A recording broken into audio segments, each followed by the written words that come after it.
So you just had your test. How did it go? Was it easy, difficult? So you will get your result back, by the end of today's Monday, maybe by the end of this week or in the middle of next week. So you can look at your scores to see how you exactly did.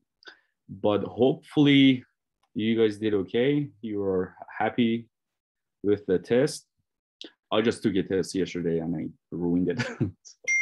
So it happens if you are, sometimes you do bad on your test. So that's fine. So someone says the multiple choice were easier to understand than the term. Yeah, I know. Sometimes, yeah. So because it's not about the question, but it's because of the material that you're covering. So it's going to be a little worse for your next midterm, which is, I think it's your final. So you really want to conquer the information. So you really have a solid grasp of the material. So no matter how we ask the question or how the question, no matter what the question is, you are pretty comfortable with the definition and you can choose the right answer. The multiple choice questions are always tricky. I'm still trying to master them. I like the short answer ones because you are a little free to write and you can add details and, but multiple choice questions, you have, one choice that is correct. Otherwise, you're going to lose the whole point. So yeah, we're going to start grading. I think by starting tomorrow, and we should get it done by the end of this week. And then Dr. Loughran is going to post it on Canvas. So you will know because she's going to send out a general email saying that, your midterm has been graded, so on and so forth. Okay. Is there any questions, concern, comments before we get started? Hi, I just have a question about like the assignment 5. So I was wondering where would I turn it in and also what to turn in, because like I was reading the PDF of like what to do, and I was kind of confused because like she was like talking about something like saving the news article as like a PDF and also turning it in and turning in like my writing and stuff. So how many things in total do I have to turn in? Because your once you turn in the exercise 5, in order for us to grade you, we need to see both the article, you have to save it and submit it, and we also need to you also have to submit your exercise 5. And as far as where to submit it, I'm 90% sure that it's going to be on Canvas on the main page of the lecture. So there is a exercise 5 due date that you have to submit it there. But I want to make sure. So after the class, I'll send Dr. Loughran an email just to make sure, and then I'll put an announcement on the lab website. Okay, thank you. Yeah, because I was confused with like how would I save like the article itself and then like the journal article too. So I was confused how would I say that as PDF. Okay, so please get back to us. Yeah, I will. Okay, thank you so much. Yeah, sure. I will leave an announcement on the lab page as soon as I hear from Dr. Loughran. Let me go ahead and look at it right now myself on the Canvas page. 5. Okay, so it says who did not attend that. The background information about self-esteem class. Design a survey. There are 2 parts. Relational, blah blah blah. In the past, we have paper survey for the instructions. Yeah, I think. Yeah, I don't know. I have to ask her. Because I was wondering the same thing. I thought she explained it in the Zoom today, but I will She didn't specify how to turn it in. So it's due by 10 a.m. on Friday, May 7th. No, this is for the different one. I think it's due Friday, this Friday. The May 7th for the last quarter. But I'll make sure that I get information, and I'll leave an announcement today, by the end of today or tomorrow, early tomorrow, to let you guys know. Is there any other question? Okay, so what we're gonna do today, the material is pretty easy. And then same as always, I'm gonna put you guys into a group. You can look at today's material as a review for your final test. Today, we're gonna cover one of the longest lectures in the class. It's about like 70 minutes or 60 minutes. It talks about, threats to internal validity. And so it's a good idea that you guys have a good understanding of the material, because it's most likely that show up on your final exam.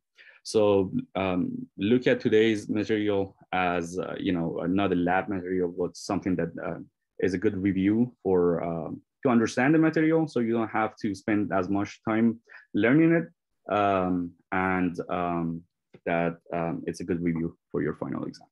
So let's get into it. Let me go ahead and share.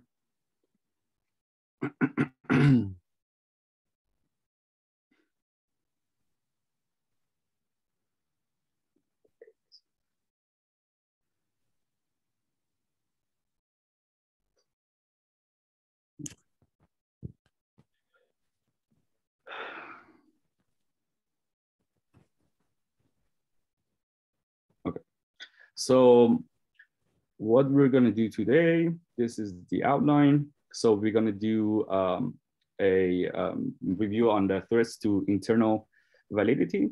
And then I'm gonna cover tic-tac-toe. I'm not sure if you guys watched the lecture or you know what this is or how to do this, but I'm gonna give you guys some basic understanding of tic-tac-toe so you can do the exercise. And then we're gonna do the exercise into groups. And then we have some more exercises for, I'll give you guys a short passage and you have to answer the question, like what you're gonna see on the exam. And then most likely we're gonna skip the computer lab analysis. So I'm not sure how many of you guys are following up or catching up with the lecture material. So for week 6 lecture, for the first lecture that she posted, it's about 60 minutes and it covers the threats to internal validity. So these are important that you guys know a little about. For example, we have 3 types of general threats to internal validity. So when we talk about internal validity, we are talking about the causality. We are talking about whether, let's say, element A has any causation or any causation effect on element B, regardless of whether there's element C or D or F or anything. So we are precisely looking at the causation between and correlation between effect of element A in a research on element B. So in order to do this, we need to have a particular experiment design and experiment research that we can show this internal validity. So that's what we mean when we are talking to internal validity. Now, there are several threats to this phenomenon. Number one is that we all know by now that correlation is not causation. So if 2 things are related or we think they are correlated, it doesn't mean that they are causing each other or one creates the other. So that's really important to know. And then in different research, we have, if we run an experiment that we only have a single group. What we mean by the single group is that, you don't have any, pre-test or post-test group. It's important to have, in some experiment that we're going to do, to have pre-test and then we have a post test. So we can compare these two. So we can start with a common ground with the groups, and then, give them treatments and see how it reacts. Sometimes in some research, we only have the post, group. So we don't start in a common ground, with participants. We just give them, without watching out for anything. We just give them treatment, and we're going to look at the post test result. Okay, so when we do the single group, experiment or research, we have some threats that is going to be challenging, or it's going to challenge the internal validity of our research. And these are the lists of these threats. So we have, since we don't have the pretest, we have a problem with history, maturation, testing, and instrumental, mortality, and regression to the mean. Okay. And in different experiments, in different research, we have multiple groups threats. So now we have, in some research, we have to have, take a control of the pretest. So we have to start within a common ground, and then we're going to have a, post test.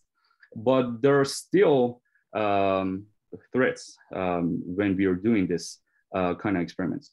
So, and then it's the same thing, but the selection that we have. So we have, we have selection bias, or we have selection of the history, people with, certain background history. We have selection of maturation and testing and instrumentation and mortality and regression to them. So these are still valid in multiple groups threats. So that's why it's so important to pick out a group pretest, as a control group, and then give them the treatment, and then watch the result for the post test, group. And then the other threats that we have for the internal validity in the experiment is the social interaction. The social interaction, it's the social situation that could, threat our, internal validity of the research that we are conducting. So, for example, diffusions or imitations, compensatory, rivalry, and then we have resentfulness, so on and so forth. For today, I'm going to cover. So what we're going to do, I want you guys to, because you guys have to know this anyways. So it's a good idea to give you guys a little time in groups to come up with the definition of each. And so as you know, it's for the second one, it's almost the same thing, but you have a selection. So you have to give us an example. What does it mean, selection history, which I just explained. So I want you guys to come up with the to kind of explain these threads, and also give us an example. For example, in a single group threads, we have history. You're going to give us a little background about what it is, and also give us an example.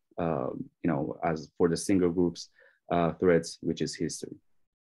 Okay. And so I'm going to divide you guys into two groups. I'm going to cover the correlation is not causation. I'll give you guys some background detail, and then I'm going to ask. So in this one, every person in the group has to participate. Some of you guys has to, participate twice or 3 times based on the number of the groups. So room number 1 or group number 1, I want you guys to cover single group threads. And group number 2, I want you guys to cover multiple groups threads. And for the social interaction, we can, there's a link, you can go online and read about it. So for today, we're just gonna do single groups and multiple groups threads. And you can find the material if you're not familiar yet with the internal validity. You can go online on the Canvas page. Let me go ahead and share that.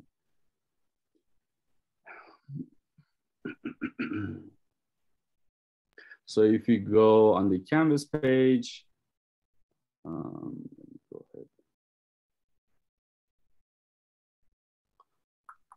So on the main page, you go to week 6. You can look at the lecture material that she covered this. So the first one on week 6, lecture 6 -1. If you download the PowerPoint, so you can see that in this lecture, we covered the internal validity, single groups, threads, so on and so forth. So you can go ahead and so if you scroll down, you see that we have an explanation for the single group threads, and each of these has a definition here. So you have to read it carefully to really understand it and come up with an example.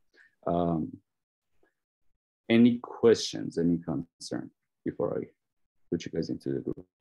So we're gonna take about 30 minutes to get this done, and then we're gonna come back. We're gonna do the tic-tac-toes, and then we are almost through. So questions? Okay. 2 groups. All right, here we go. Oh, and then one thing that I'm gonna do so you guys have an idea is that let me let you guys to take a picture of before I do this, of these. So group 1, you can write it down or you can take a picture of it. So group 1, room 1 is gonna do single groups. Group 2 is gonna do the multiple groups. So what you're gonna do, explain and give us an example. And every person in the group has to participate. So make sure you know who's gonna do what, and if someone volunteer to do more than one, because each group gonna have 3 people, I think. Are we good? Okay. I'm gonna open the rooms and you can join anytime.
Recording in progress.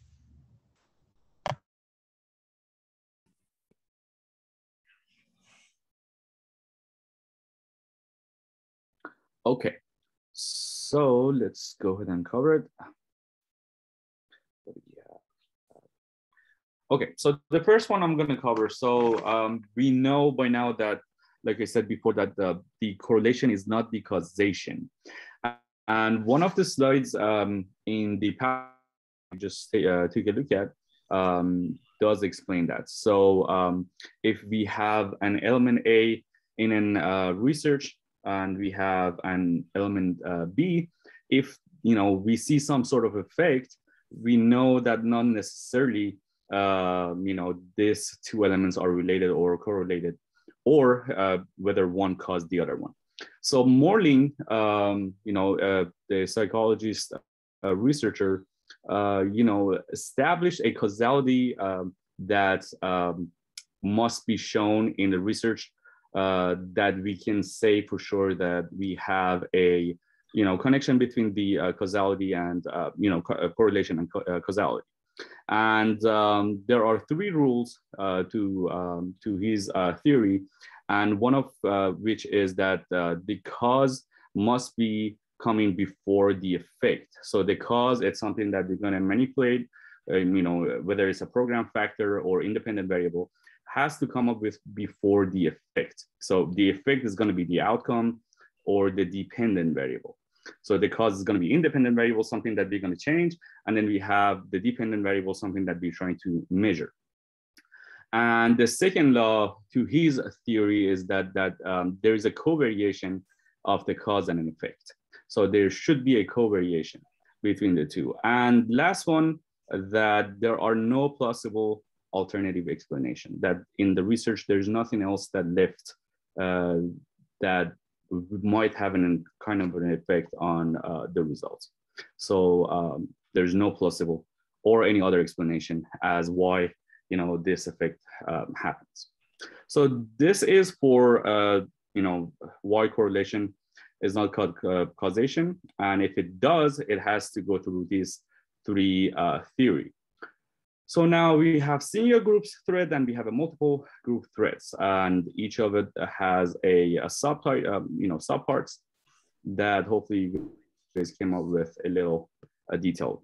So let's start with group number one. What did you guys find out for the first one? Let me see. Let me go ahead and share my screen again before.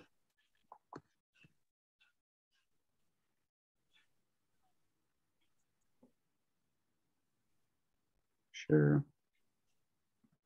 Okay. Here we go. Okay. So for the single groups, history, what did you guys find out for group number one? For history, can you hear me? Yes. It refers to changes external to the study of participants due to events outside of the study, but not the simple passage of time. For example, drought or famine while a researcher is testing the effects of food on mental health. Good. So for the history, it refers that the external changes of participant due to the events outside of the study or the normal growth associated with. Okay, cool. Let's go with the next one. Maturation.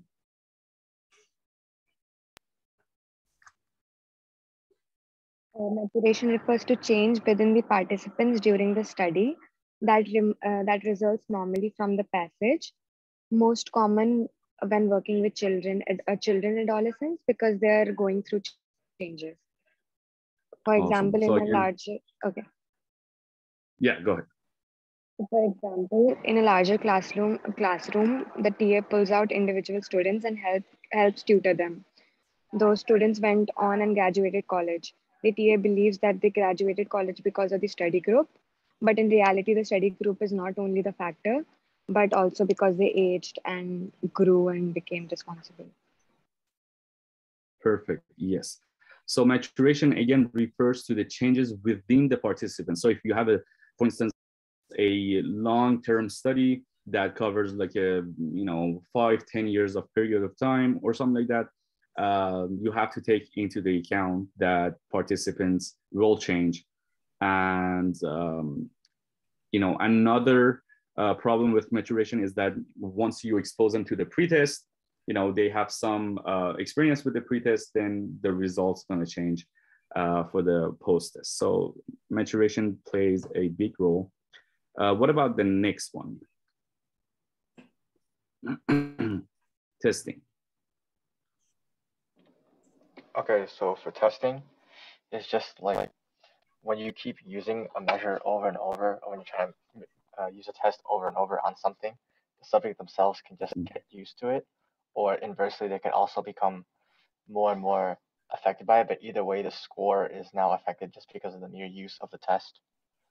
So for example, if you're trying to establish a causal relationship between room temperature affecting the type of ice cream a person wanted, you would to ask them to rate the preferences of ice cream flavors, and then you ask them to test 7 different flavors.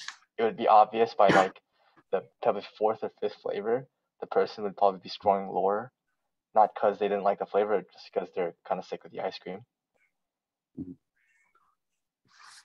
Correct. Good. Yeah. So testing is the same, kind of as maturation, that you can also explain it as pre-test and post-test. But that was good. So let's go with the instrumentation.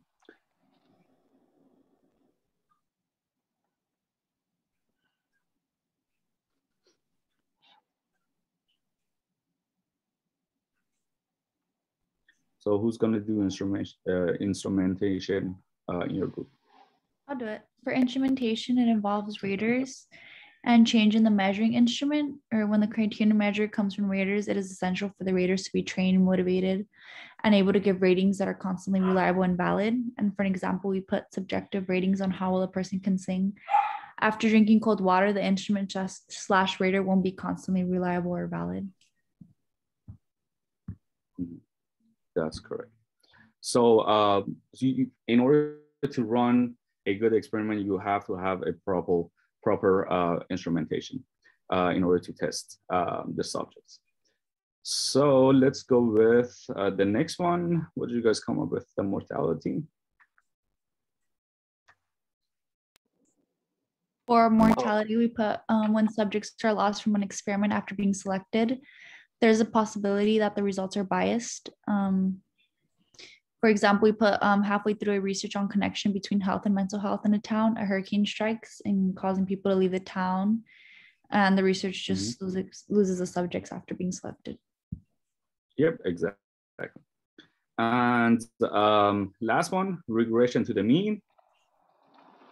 So for regression to the mean, this pretty much happens when you have a randomly selected group that still scores really high on a pretest somehow, because there's still a chance. It's small, but there's a chance.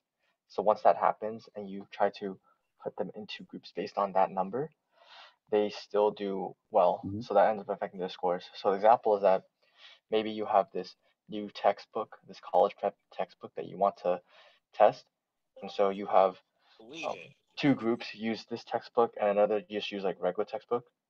And so when they test, you discover that, at the end, there's a group that did really well with the textbook, but then you go back and look, and actually they just did it really well to begin with, because every single person had a GPA of 3.5 and higher. So it's just maybe the fact that, this group, even though it was randomly selected, still had really high scores. So that's why they did well. Okay. Yep.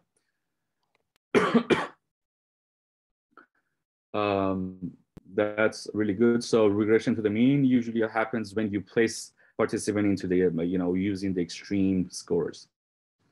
And that was good. So let's move on to group 2. So you guys are covering multiple groups threads. And so let's go with the first one, selection or selection bias. what do you guys think about this? So we're now doing group 2. Selection bias is like when you do not use like randomized selection or something like that. So there might be like a bias. So this means that you can't really this is a threat to like internal and also external validity because you did not use random selection. So this could be a selection bias. Mm-hmm.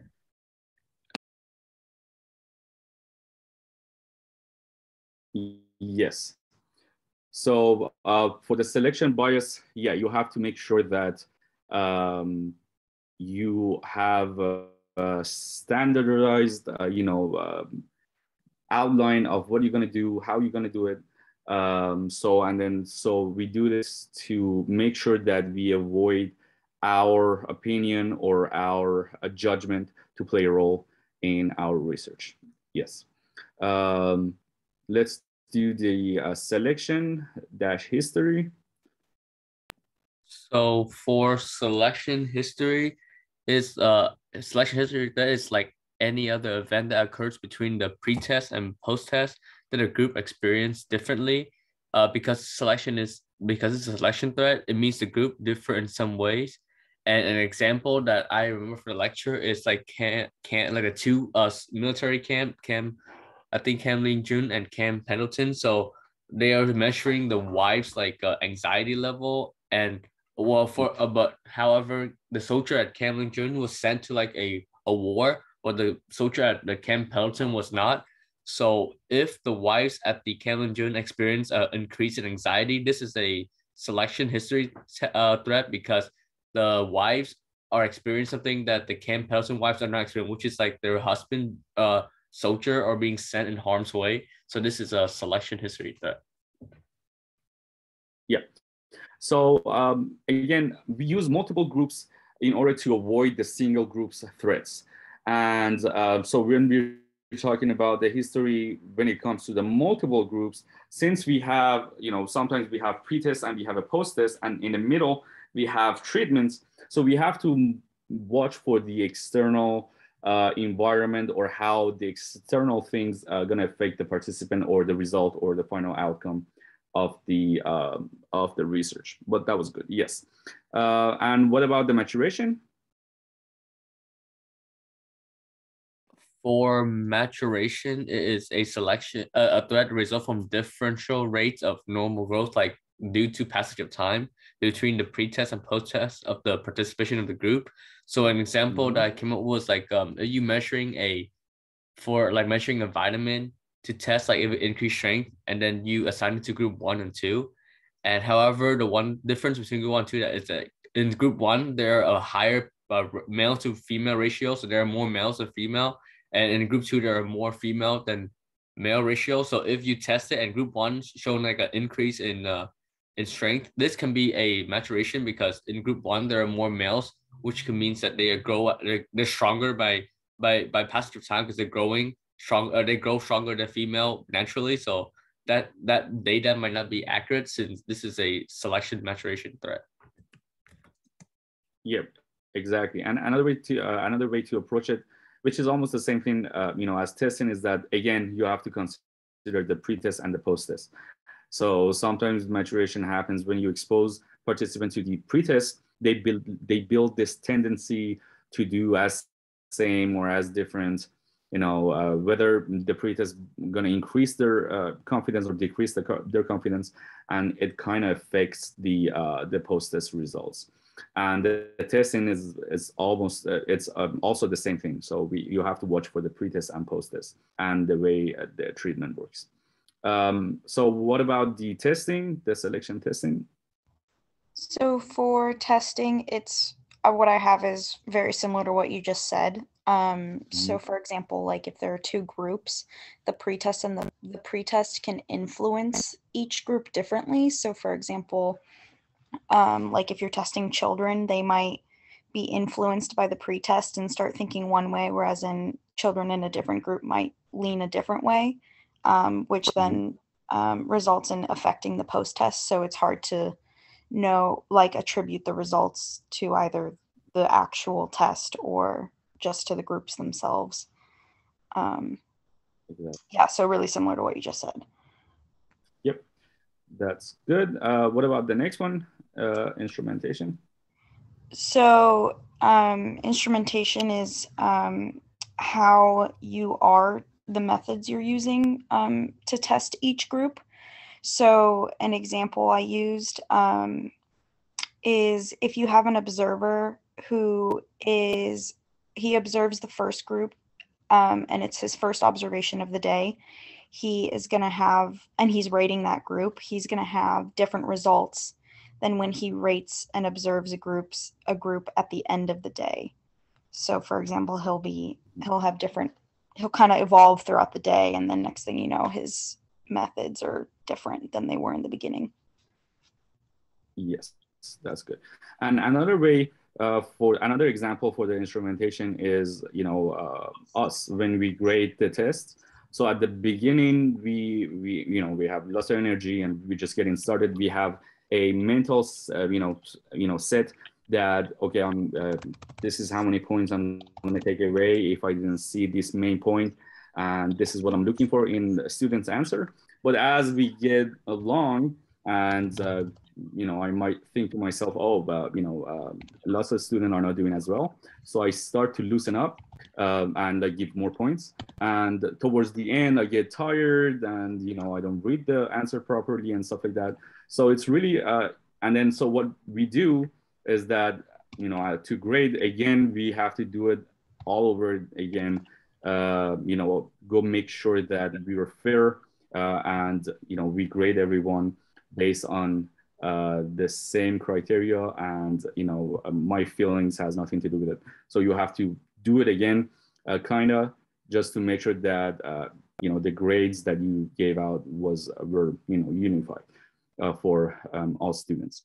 So again, as it mentioned on the PowerPoint, on the lecture PowerPoint, it is essential for the raters, those who are going to rate, to be fair, to be motivated, to be well trained, and be able to give consistent and reliable ratings. Yep. So let's go with mortality. So mortality is more like differential non-random dropouts between the pre-test and the post-test groups. So an example of this could be different types of like subjects may drop out, or more of one group may drop out compared to the other. So like it'd just be a drastic, huge difference between each other in terms of like how they participate and whatnot. Mm-hmm. And then I'm guessing you want me to move on to regression as well. Yeah, before you move on, so yeah, again, you mentioned, when we do multiple groups, it's important because you can force participants to attend research as you want. So there are people who are going to drop out, or there are people that other factor will affect them. So it's important that you take these into account as well. Yeah, go ahead, move on to the next one, regression to the mean for the multiple groups. So regression is more about the fact that there are different rates of regression to the mean between the groups. So one example of this could be one group is more extreme on the pretest than the others. So they might have like drastically lower test scores maybe. And if that were to happen, then it just shows off as lower scores, but they regress a greater distance towards the mean because they might gain more. So for example of this would be maybe one group has really bad, they have really bad math scores initially, but as they improve, obviously it shows that it would be a bigger gain in comparison. Yes. Yep, perfect.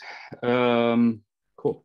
Any questions, any concern, any comments about what we covered? So these are important. So you need to know the definition, because if it shows up on your exam, it'll save you a lot of trouble. Even though the names, the titles are kind of abstract, so it's not hard to figure them out, but it's a good idea to that we worked on it. And I would give it some time to study, so you have a good understanding. Any questions before we move on?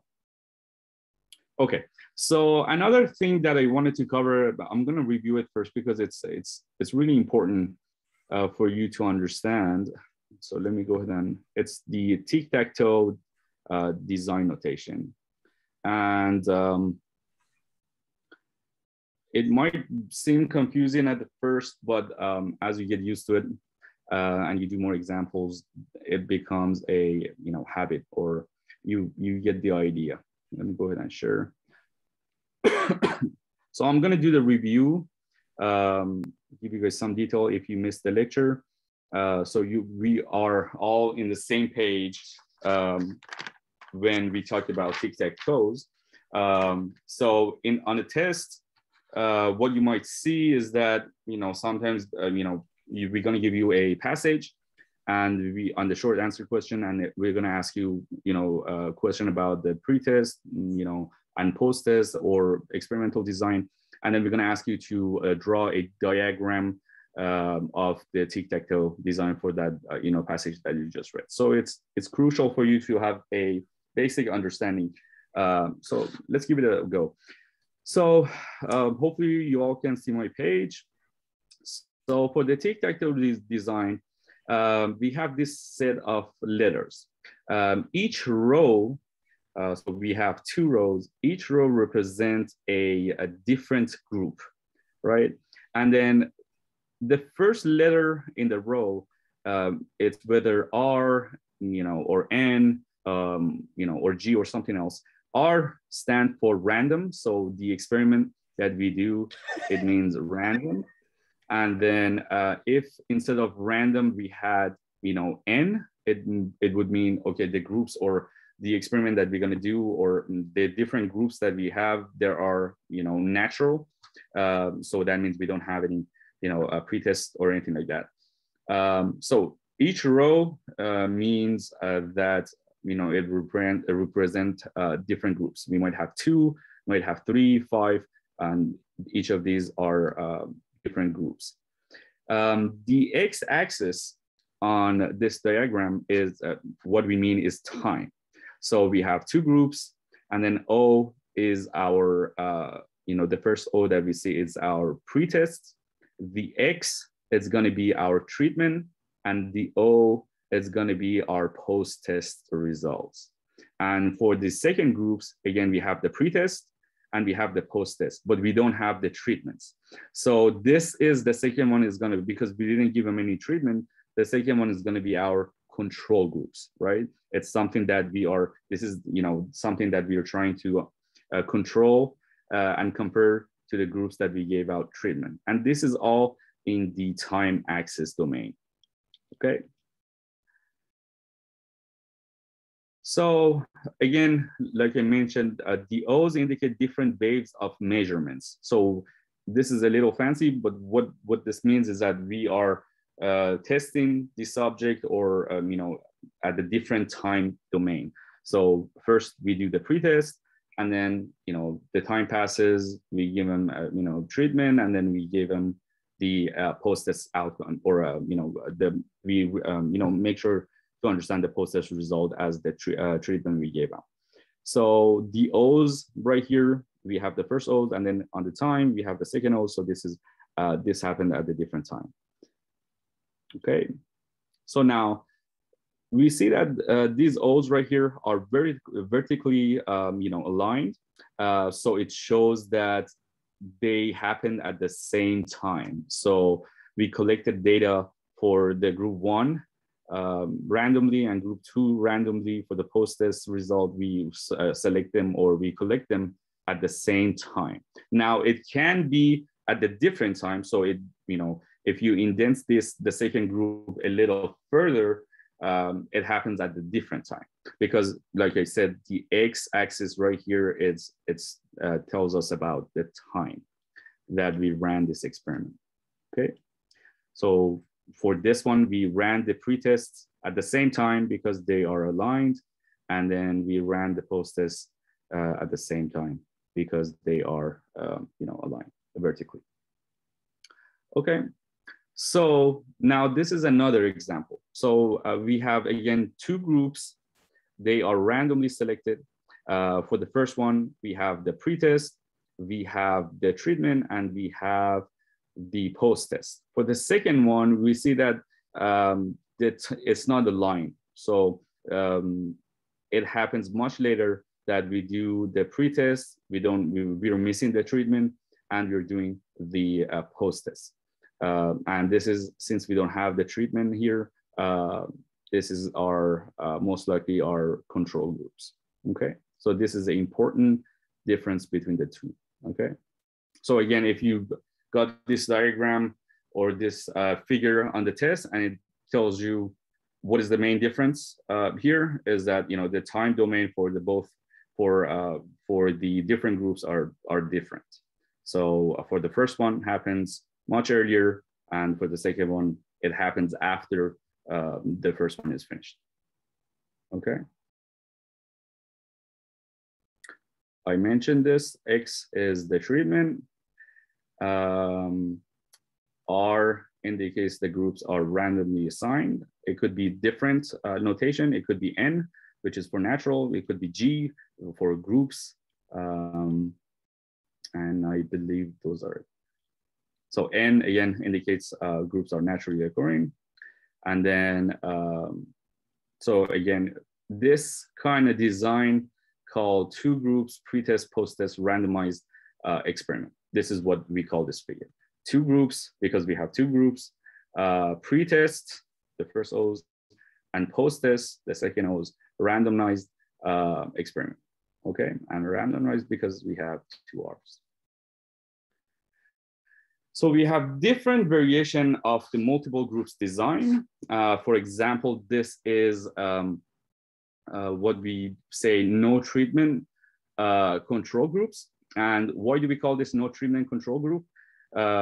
Because we have, we have no pre-tests. We have the group 1, group 2, okay? We don't know if it's randomized or natural because it doesn't indicate it. We don't have any pre-tests. For the group 1, we have the treatment and we have the post-test. And for the second one, we just have the post-test.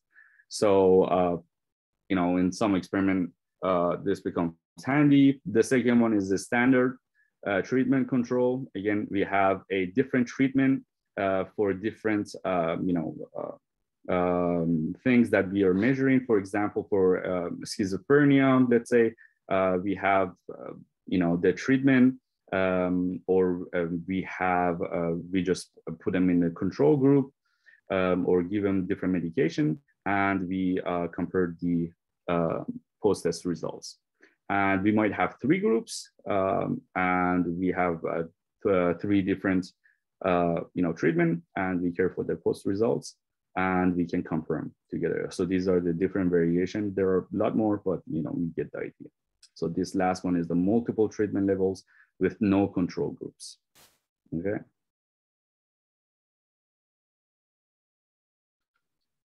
Any questions, any concerns so far? Do you guys get the idea? Yeah. Okay.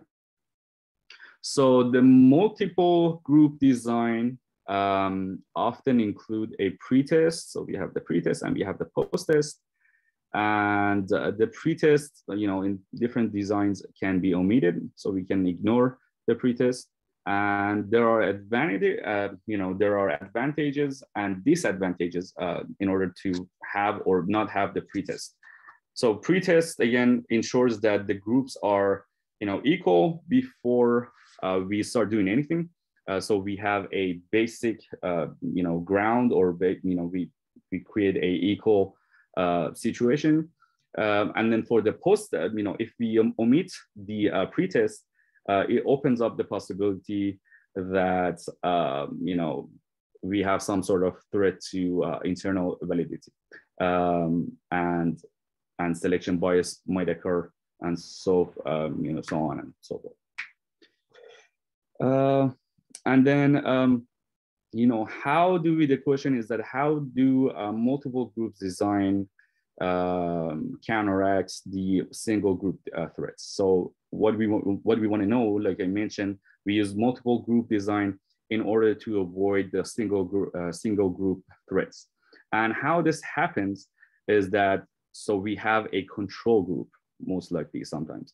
So in the multiple groups, we can give a treatment to one group and then control for the other group. Okay, and then and because we have the pretest, we start with both group in a common ground, and we try to set them equal and to see just what happens to these two equal groups, two equal background. What happens if we gave one group a treatment and we didn't give anyone in the second group any treatment, and we compared the results. Okay, did you guys get this? So this is what we call tic-tac-toe, and it's important.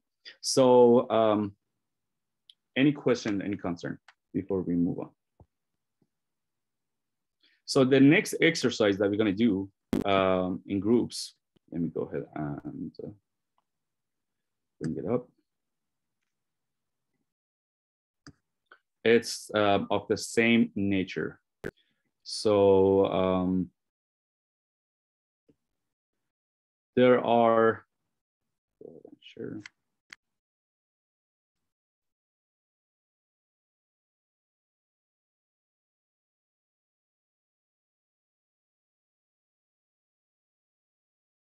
So many windows. Okay.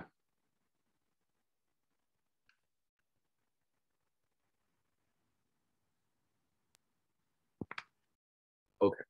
So should be able to see the document here, the internal validity threads and tic-tac-toe notation.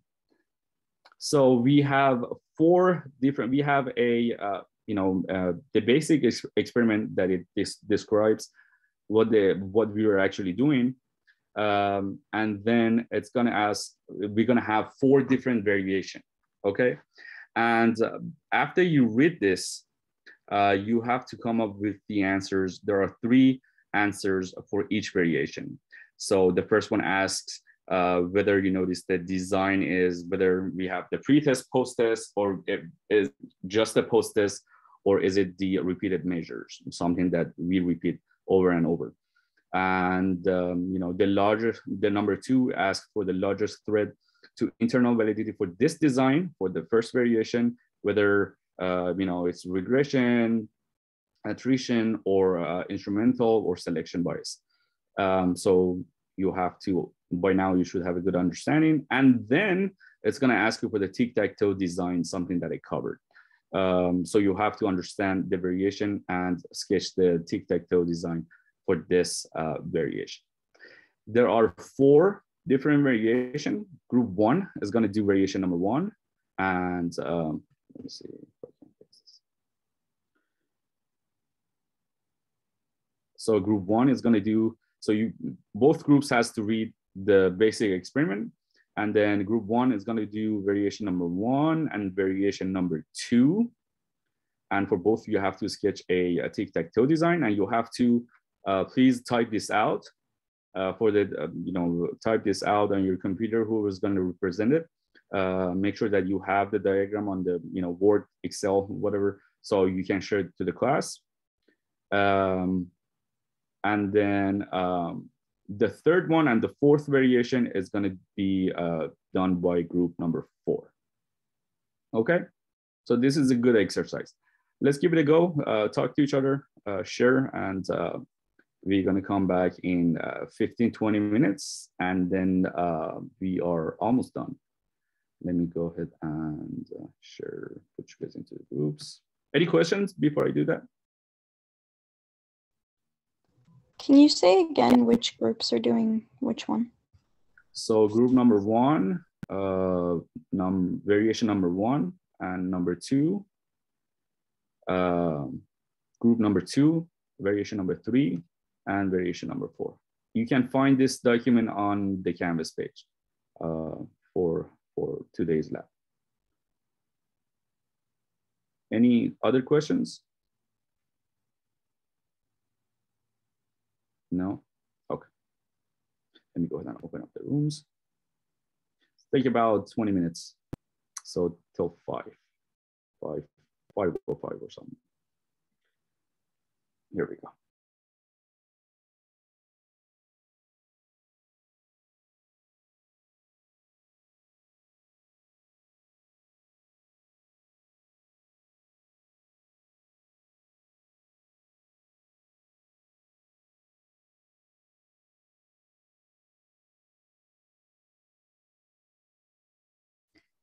Hi.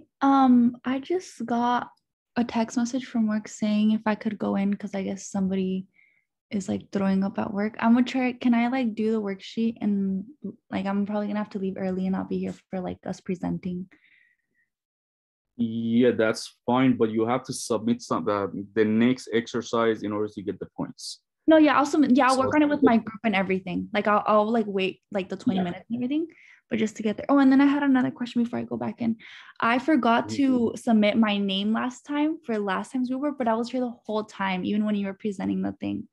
Is there any way that I could still Send get an email, submit, put your name on the document and send it as an email. And make sure to tell me what that, which one. Is it for the previous week or tell me Yeah, what where we just week had to number. submit our name. Yeah, because we were working Yeah. over it. Okay, thank you. Okay. All right.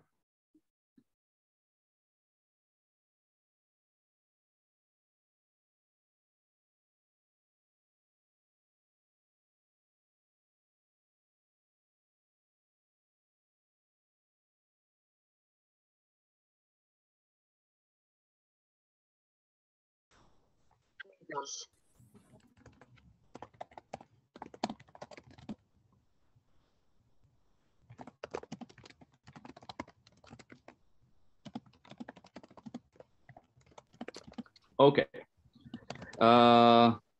Let's go ahead and cover this for group number 1. For the variation number 1, for number 1, what did you guys come up with? Do you want us to And read let me give you guys, yeah, no, it's okay. Let me give you a ability to share your screen. Okay.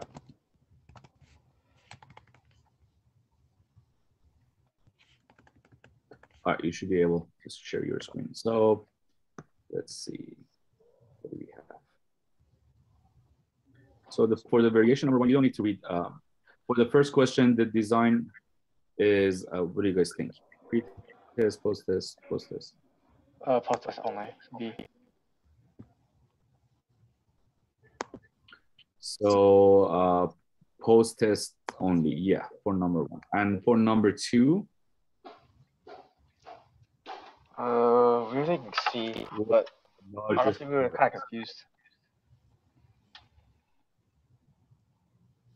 So the largest threat to the internal validity of the design that you read for the variation number 1 is going to be instrumentation, because the way that they're rating the research.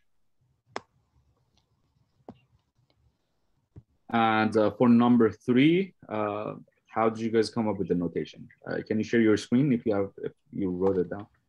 Yeah.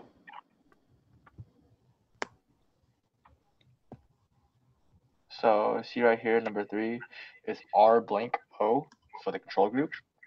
And then we have RXO for the experimental group, where X is representing the video that was watched. The blank means just you watched a video with no like nutritional value content. And then X was the experimental video that they wanted to test. So in short, those are the 2 groups that we have.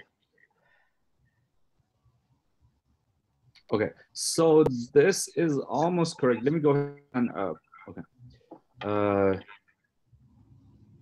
Give me. Let me be able to. Yeah, let me see. Can you stop sharing your window? Okay. So that's a common thing, but the true notation is going to be kind of like this. So you had almost everything right, but the timing of the O's, the post tests are different for the first and the second one. Okay. But yeah, so the C's right here for the notation is the cartoon condition. The E is the interactive video condition, okay? And R indicate the random assignment. O1 is when grad student was hidden. The O2 is when they moved near the food line. And the notation is going to be something like this.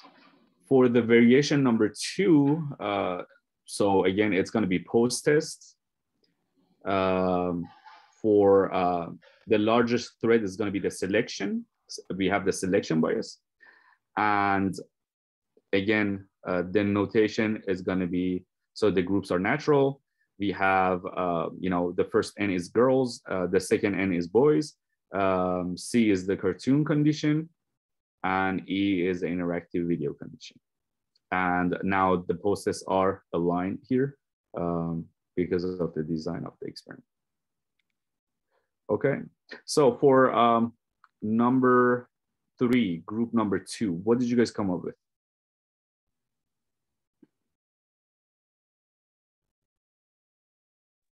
One second, sorry about that. So for version number 3, we put that this is a pre-test, post-test, because the children were giving a control group, control condition, which is 20 minutes of cartoon before the experimenter give them a 20-minute interaction active video. And then for number 8, we put that the largest threat is history, because the experimenter had to hold up the experiment until like near the end of like the school year. And then after giving them the interactive video, the children like the test choice was actually increased. So they conclude that 20-minute interactive video improves the children food choices. However, we feel like since the experiment was like move into the end of the school year, the children could have like learned a lot of stuff during the school year that make them like have better, like could have contribute to their answer choices instead of like the interactive video. So that's why we put history. And for the tic-tac-toe, we put NOXON because the problem did not say anything about like randomized selection and assignment. So that's why we put N for naturally occurrence, and we put O for first pretest, and the X is the 20-minute video, interactive video, and the O is a pretest, a post-test. Okay, so yeah, I liked everything except few things that, let me go ahead and share mine. So for the variation number 3, the design of this, I know it's confusing, but the design is really repeated measures because they keep repeating the same measure over and over for these children. So now the largest threat for the variation number 3, it's going to be the history. That was correct. Let me see, where's my page? They share the,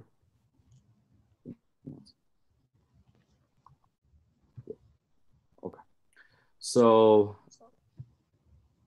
the repeated measure, the next one is the history for variation, and the tic-tac-toe, since we have the repeated measure, is going to change our, the diagram. So we have XCs and O's, the post-test, and we have XEs and O's right here in the same domain of the time. So C, again, is the cartoon condition. E is the interactive video condition. So the time, so now we're concerned about the time between viewing and measurement is 2 days in both cases. And the time between the first measurement and the viewing of interactive video was much longer. So that's hence the long distance between the two in the time domain. And for the fourth version, post-test only, and the largest thread is going to be experimental. And the notation is going to be something like this. They're random. We give them treatment, and we take into account for O's, which are post-test results. Okay. Any questions? Any concern? Okay. Oh wait, I have a question for like the number variant 3. Is it a repeated measure because they gave a second food choice test again? Like, is that why like they did it 2 times? So is that why it's a repeated measure instead of a pre-test and post-test? So it's repeated measurement because they viewed the 20 minutes cartoon and they do it, and 2 days later they do the same thing again. Okay. So it's repeating the measure again. Okay. So it's not really about the pre-test or post-test, but it's how repeating the both things at the same time at the different days, same method, or a treatment. How is that going to be effective? Okay. Thank you. Yeah. So, yep, that's all. Any questions for anything that we covered so far? Okay, so we are done. There is one more exercise online on the Canvas page that it has 4 variations. Let me go ahead and share it.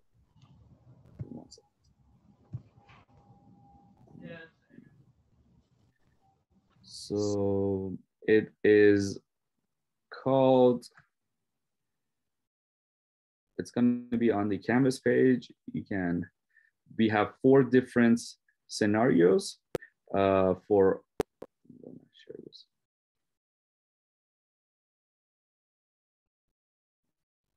So here we have, 4 different scenarios right here on the page.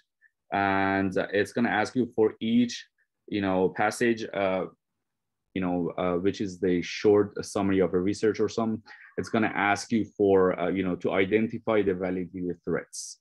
We have 4 different variety. We have a painful look at the hunger. We have the seasonal variation in personality. Let me fix this.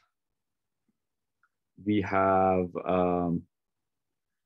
the professional socialization in nursing school, and it's going to be, camping out. This is a good exercise for you. I don't want to cover it in lab because I want to give you guys a chance to read it. Because if we do it in 2 groups, you just want to do it. So I want to do it. I wanted to give you guys the chance to do it on your own. I will post this document, and I will post the answer key to this one, so you can check yourself like by tomorrow or by the end of today. And so if you have any questions about it, if you're confused, or you don't have any kind of questions or concern about this, you can email me or come to office hours. We can cover it together. So this is for your purpose. This is just to get some practice for the test. So and I would rather for you guys to actually really come up with the answer on your own. But I will post the answer key to this one. And then to earn your credits for this week, you have to submit just the document about the tic-tac-toe that we did. And either all of you guys can submit it, or a representative that you're going to choose in your group. You can put your name, like everyone's name in the group on the top, and one person can submit it per group. So it's your choice. And it's open, and you have till 11:59 tonight to submit your documents about the tic-tac-toe variation that we covered. Okay. Questions, concern, comments? We did both of the exercises on one doc. Can we just submit the whole thing? Yeah, that's fine. Okay. Just make sure that you put everyone's name on the top and submit it. Cool, thank you. Mm-hmm. Any other questions? All right, cool. Have a great week, and I'll see